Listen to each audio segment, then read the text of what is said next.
Okay, so in a minute po, magsisimula po yung ating pong sharing ng ating pong devotion. Okay, so 6:05 na po. So tayo po ay magsimula na sa ating pong sharing ng ating pong devotion. And today, mga kapatid, ay atin na pong tatapusin ang Gospel of Matthew. Okay, and tayo ngayon ay nasa chapter 28 na po, no, ng ating pong devotion. And as we read, no, through the pages of Matthew, nawa ay hindi lang po natin nakita, no, at naintindihan na si Jesus Christ ay ang tunay na hari na nireveal dito sa book na ito ni Matthew, na hindi lamang siya ang Mesiyas, kundi siya din po yung pinadala, no, ang nag-iisang anak, no, dito sa mundo, pinadala as God in flesh para tayo po ay iligtas, no, reminding us na mahal tayo ng Diyos, na mahal ka ng Diyos. Diba? John 3:16, for God so loved the world that He gave His only begotten Son, that whosoever believe in Him shall not perish but have everlasting life. Ayan. So, yun po. And bago po tayo magpatuloy, tayo po muna ay manalangin. God, Heavenly Father, maraming salamat po sa araw na ito. Salamat sa panibagong buhay. At muli, Panginoon, kami po ay mag-aaral ng iyong pong salita bago po namin kainin ang mga pisikal na pagkain para sa aming pisikal na katawan. Mahalaga po na kami po muna ay kakain ng inyong pong salita para busugin ang aming mga kaluluwa.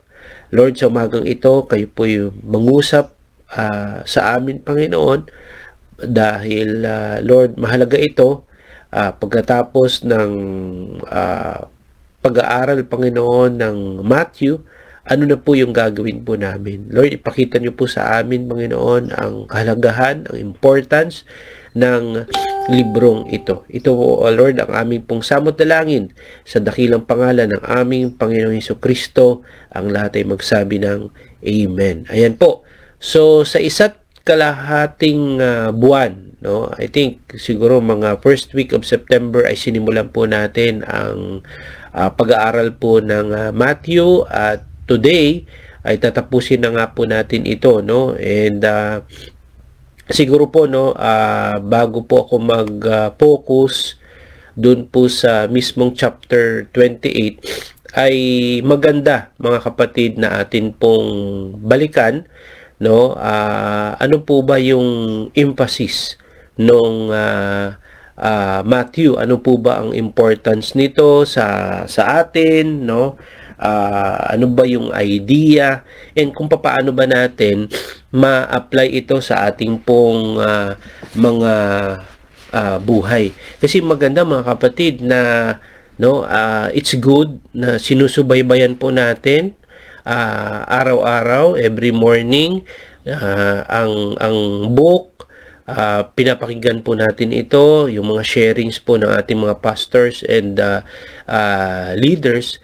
Pero personally, I hope and pray na ang bawat isa ay may kanya-kanya at personal talaga, no, na devotion, na kung saan meron talagang pangungusap o nangungusap talaga ang Panginoon sa inyo personally, as you also read, not only study, but really yung nagjo-journal po tayo, no, sa bawat araw, no, na ating inaaral itong Matthew na ito. So, ano na po ang next step? Well, edi ano na po ba ang susunod natin na gagawin pagkatapos po na naaral na po natin yung Matthew? Ano na pong next? Eh di, Pastor Ian, yung next book na uli, yung Mark na. Ganun lang ba?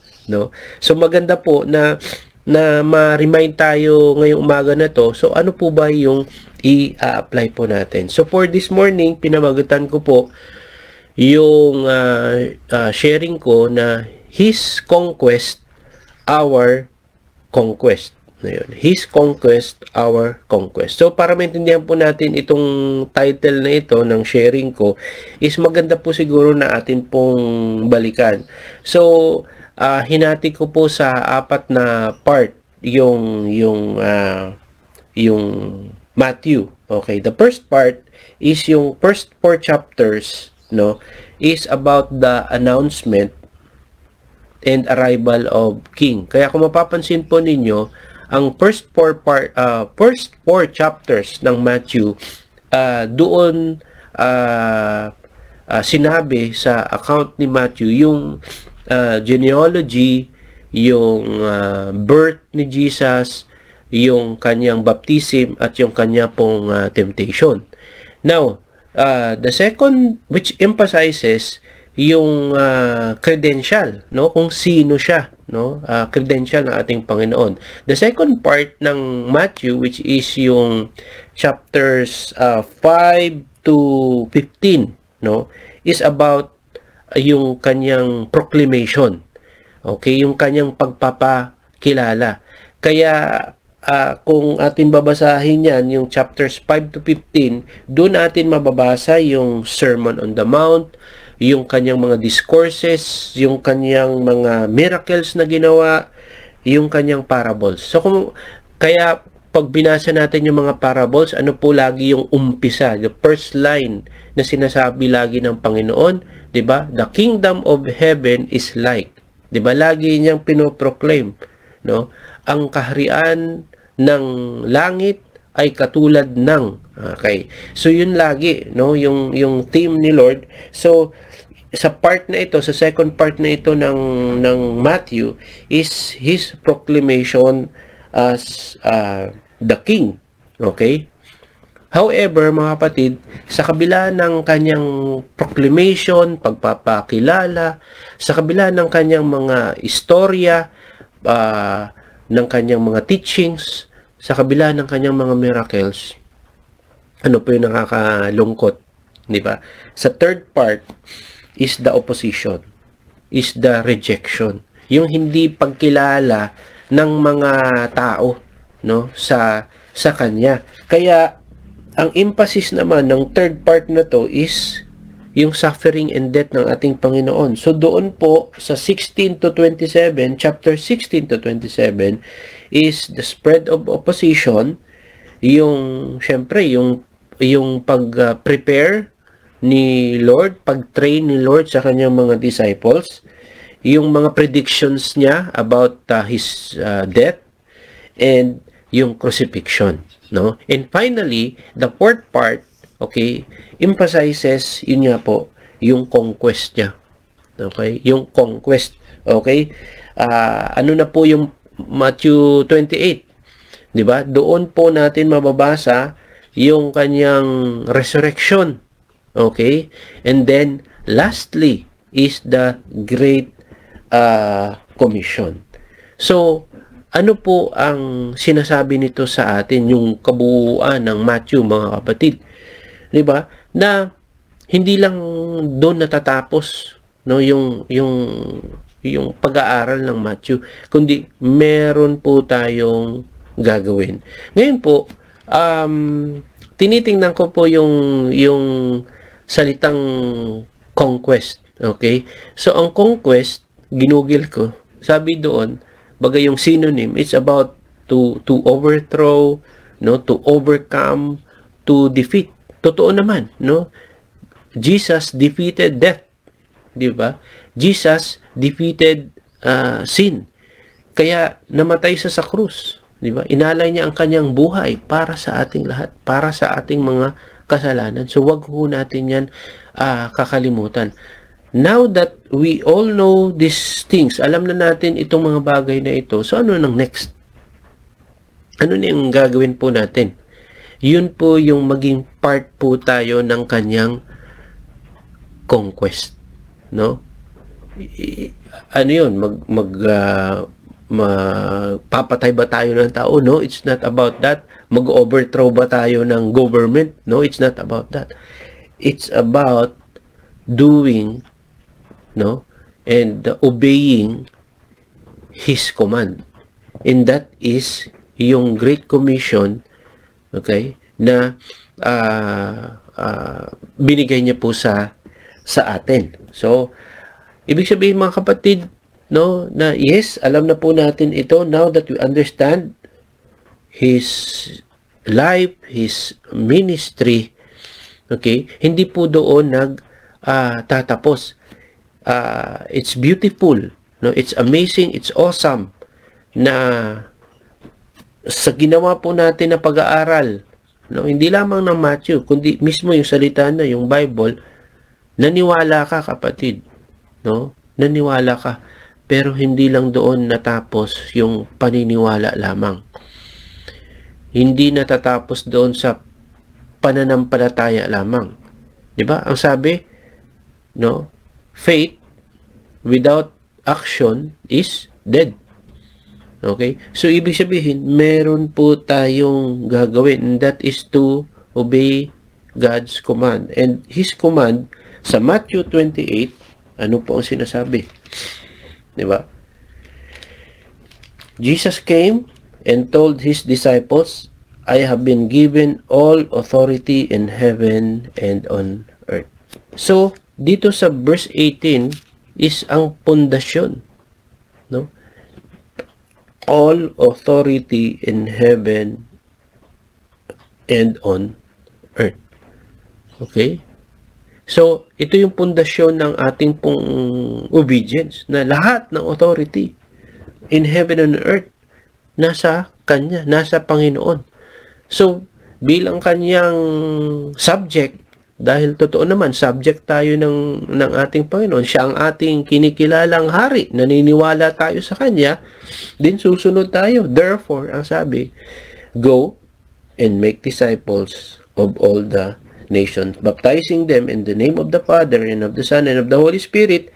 Teach this, no, new disciples to obey all the commands I have given you, and be sure of this, I am with you always, even to the end of the age. So lagi, paulit-ulit na po natin ito na ririnig, pero mga kapatid, importante, no, na nawa, every time tayo po ay maging part, no, ng mga training, ng mga conferences, hindi lang siya isipin natin as a program, kundi narinig ko po sa isang pastor na ang Great Commission, ang paghayo, no, ay maging part po, no, ng ating pong buhay. So lifestyle natin po siya na ginagawa po natin, no.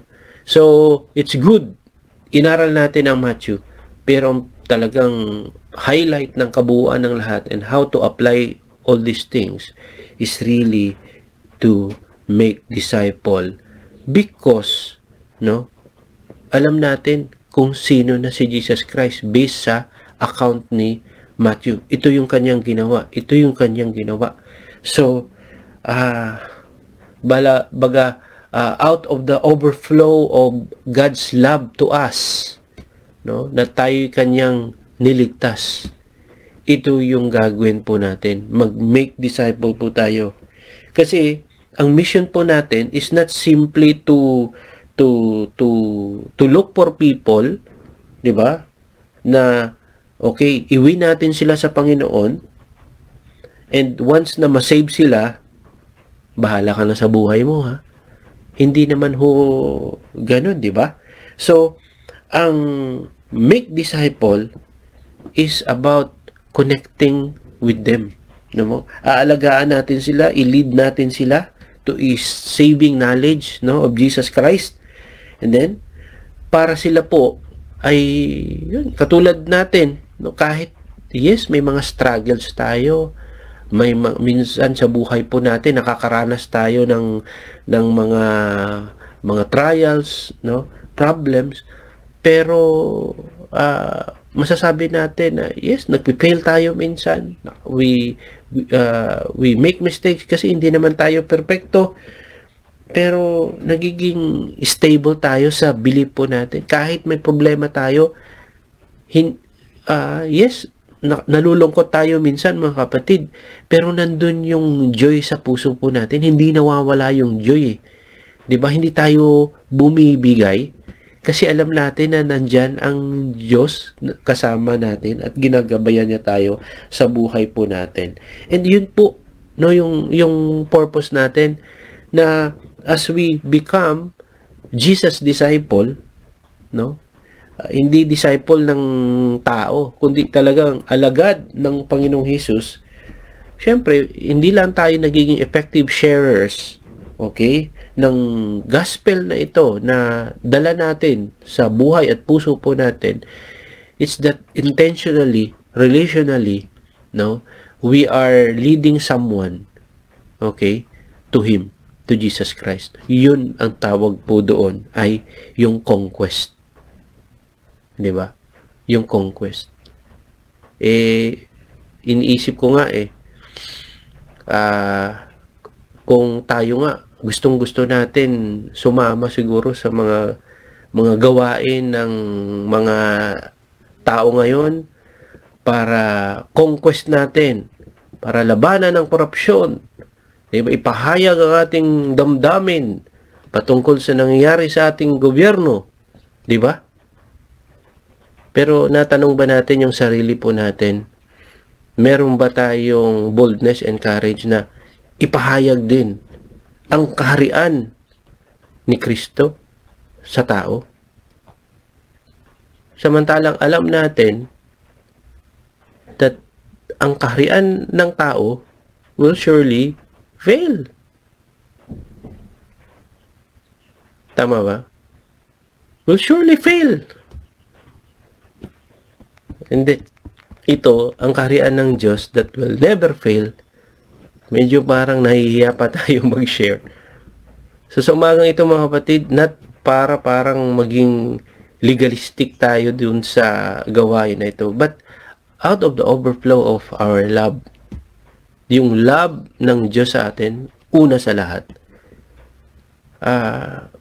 nararapat lamang po na gawin nating lifestyle yung Great Commission, not just as a part of a program of our church, but really sa puso po natin ito na gagawin natin, no? Na laban, okay? Lalabas tayo, lalabas ka kapatid, kasi yun po yung nararapat. So, just as we speak up, okay, let's speak up the truth about this Great Commission. So, yun lang naman mga kapatid, yung aking pong sharing for this morning about Matthew 28. God bless po sa inyo. At patuloy po na pagbalay-bulayan po natin ang Matthew 28. And I hope mga kapatid na merong personal na sasabihin ang Lord sa inyo as you also read po, no, Matthew 28. So, okay po. So, God bless everyone. So, kung may comment kayo, comment lang po kayo dyan about sa ating pong inaral ngayong umagang ito. So, nawa ang Holy Spirit, ang personally na tapusin niya yung message sa inyo, no, personally. Anong gagawin natin? Okay, so let's pray. God, Heavenly Father, maraming salamat po sa pangunguna, pagsama sa amin sa aming pong devotion ngayong umagang ito. Lord, nawa gawin naming lifestyle ang inuutos ninyo na Great Commission, not only just a program or activity or part of yung activity namin, but really, oh Lord, sa lifetime namin, we can lead, no, people to you para sila din po, katulad namin, ay lumalim sa inyong salita at ina-apply namin ang inyong pong mga salita, oh Lord. Lord, sabi nyo nga po at paulit-ulit na pinapaalalahanan nyo kami na ang pinaka mahalaga, no, is listening but doing, Panginoon. Ino-obey namin yung salita po ninyo. At naman, Panginoon, sa buhay namin, susundin namin ang utos ninyo sa paggawa ng Great Commission ito, Panginoon. Maraming salamat po. I-bless niyo po ang aming pong araw. Ingatan niyo kami. At sa may mga sakit, Panginoon, lalo na po sa nakikinig ngayong umaga, Panginoon, may karamdaman po ang kapatid ko na ito. Lord, hipuin niyo po siya at nawa ang inyong healing power ay kanya pong tanggapin sa kanyang katawan at yung comfort ay kanya pong matanggap, Panginoon. Lord, maaring ito po yung mga financial needs, praying, Panginoon, i-provide nyo, Lord God, ang kanyang pangailangan. Kung pagkabalisa, praying, Panginoon, ng comfort and peace sa kapatid ko na ito nakakaranas ng problema, Panginoon, na itong problema nito ay kanya pong malalampasan, Panginoon. Lord, salamat po. Increase our faith. Increase, Lord God, yung amin pong boldness na i-share kayo, Panginoon.